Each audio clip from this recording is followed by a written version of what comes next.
She held it down, so she got a Mercedes. Your money records, the army, the navy. They ran me 10,000, I threw it like Brady. The foreign is yellow like Tracy and Katie. I trust in my they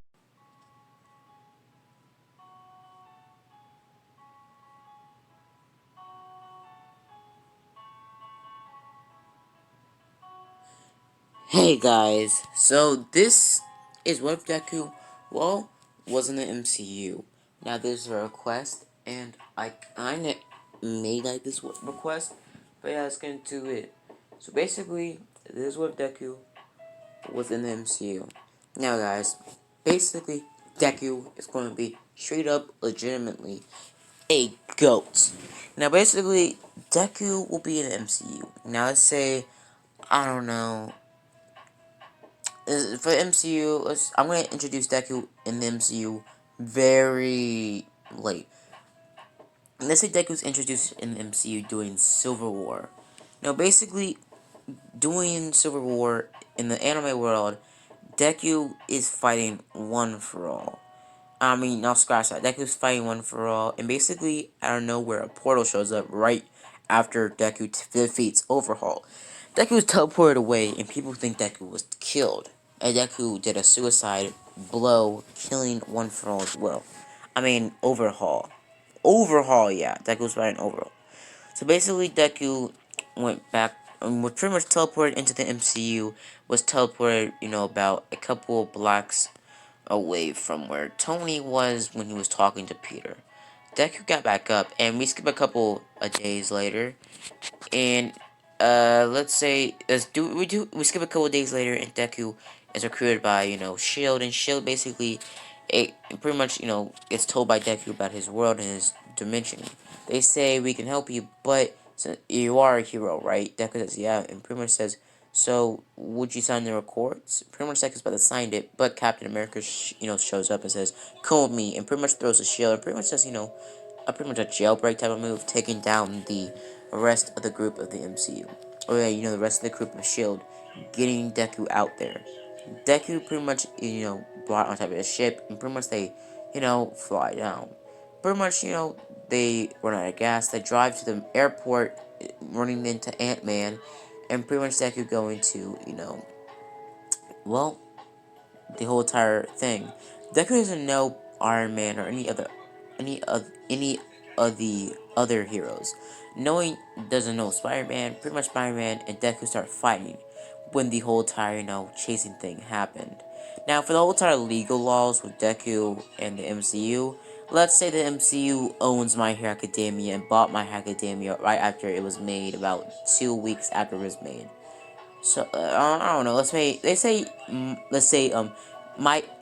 My Hero Academia is basically kind of like in the Big Hero 6 universe of Marvel universe is anime. So basically, Deku starts fighting Spider-Man. Spider-Man goes for a kick for Deku. Deku dodges it, grabbing Spider-Man by the shoulders and pretty much chucking him into a wall. Deku gets back up and pretty much, Peter gets back up, pretty much throws punches at Deku. Deku dodging them, pretty much, taking down Peter before Peter can take down Ant-Man. Ant-Man still gets taken down by, Tony and gets, flown back down. So basically, Peter gets told by Tony they go back home. Tony follows Deku, War Machine. Deku follows Deku. Follows Deku. Iron Man follows Captain America, Winter Soldier, and Deku when they go, to the whole entire Verazimo area. Pretty much, they could show the same, recording that, the whole entire thing happened. Pretty much, Deku doesn't want to work with a murderer, being confused. Pretty much looking at pretty much Bucky saying that you killed his father, you killed his mother too. Pretty much, Tony walks to Deku and grabs his shoulder and says, yeah, he did that. Pretty much pulling up a fist and pretty much, telling pretty much Cap saying that I thought we were friends. And you kept this from me? And pretty much, blowing up his fist and pretty much blows a blast effect right into Cap's face, kicking Winter Soldier in the chest a couple feet away. Deku double tagging, Cap and Tony. Tony, starts Tony and Deku start jumping Cap. Cap eventually gets the upper hand, doing a whole time, 360 upper hand kick into both of their faces, pushing them back. Deku gets his, momentum and uses a 1% smash right into Cap's face.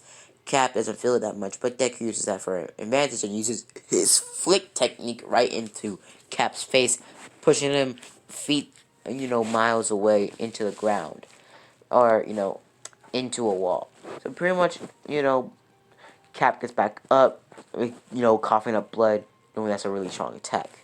Now, basically, in MCU terms, it was basically like a wind effect. Now, basically, I didn't explain this. Now, the person that's going to be acting as Deku was actually going to be the same guy that acted Thomas in Maze Runner. The same guy that acted, Thomas in Maze Runner is going to be. I mean, Elo O'Brien was the actor that played Thomas in Maze Runner.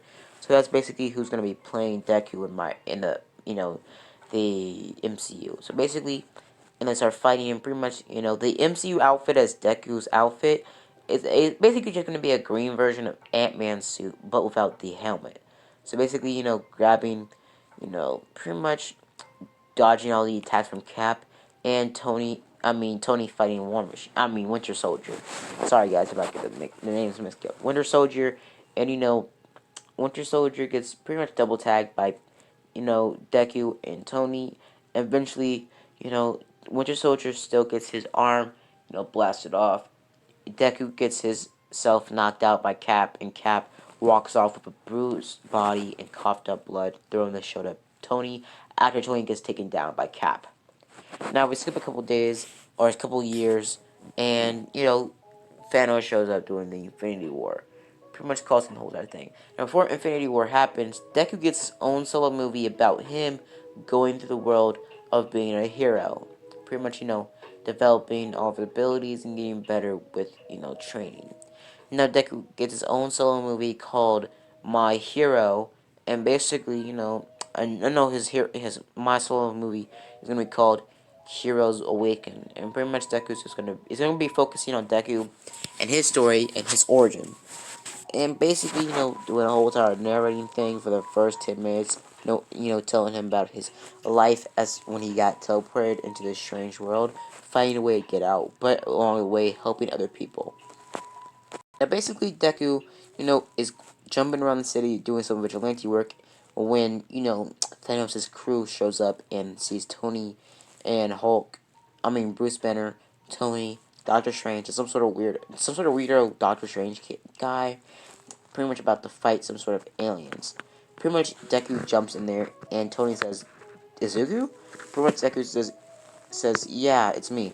And pretty much, Deku shoots a 100% blast or air move towards, the villain. The villain, dodges it, but the other villain gets pushed back, aka the other big guy. The the Squidward telekinesis guy pretty much throws a couple of, blasts and effects, and pretty much starts fighting Doctor Strange.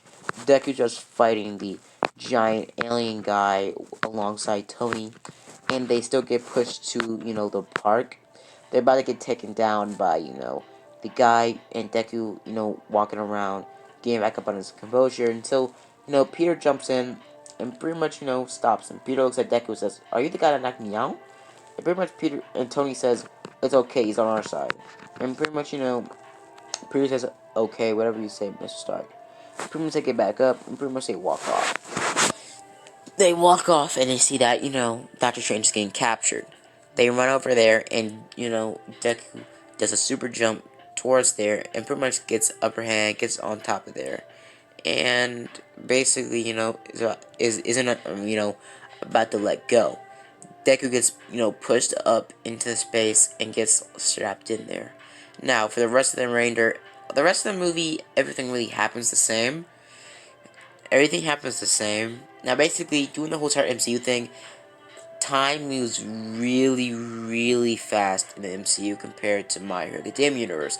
So basically, months or years on the MCU world can be like days or weeks on the My Hero Academia world.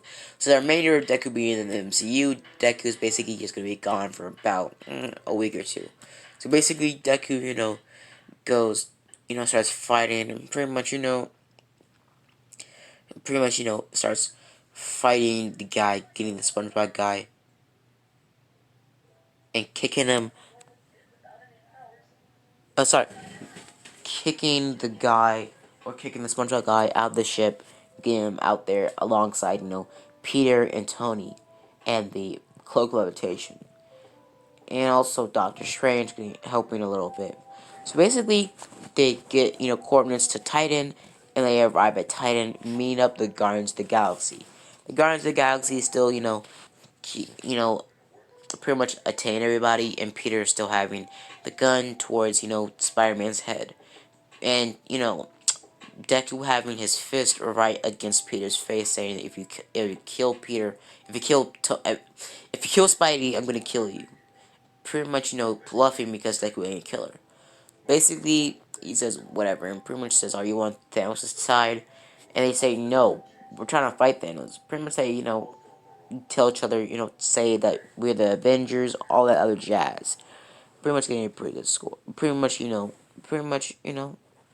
getting everything situated. So basically, after that, they wait for Thanos to arrive, and Thanos does arrive. They do the same ambush attack, but Deku hitting him with a huge 5,058,000%, like pretty much almost destroying his legs, pretty much doing a whole entire Blitz Wolf. I mean, straight up finishing move off the bat that can pretty much one shot anybody in the My Academia universe right into Thanos' face after Thanos, gets rid of the whole entire thing, or the whole entire ship that was crashed on top of him, doing the whole entire ambush, getting kicked in the face really hard, making him actually cough up some blood and making his nose bleed.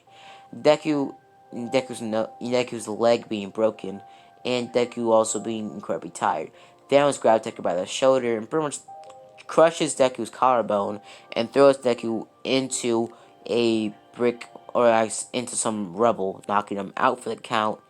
And basically, after all that, they keep on fighting, all that other jazz, and basically, they still lose, and they get, wakes up, and Deku wakes up as soon as after Thanos snaps his fingers. And basically, Deku, you know, wakes up seeing that Peter phases away, and also seeing that, whatchamacallit, all the other Guardians would fade away. Pretty much Deku looking at Peter, and Gamora looking at both of them. So I'm gonna leave it off here, guys. So part 2 will be focusing on, what will happen if Deku was in Endgame. So yeah, guys. See you guys later. Bye. Deuces, and always have a blessed day.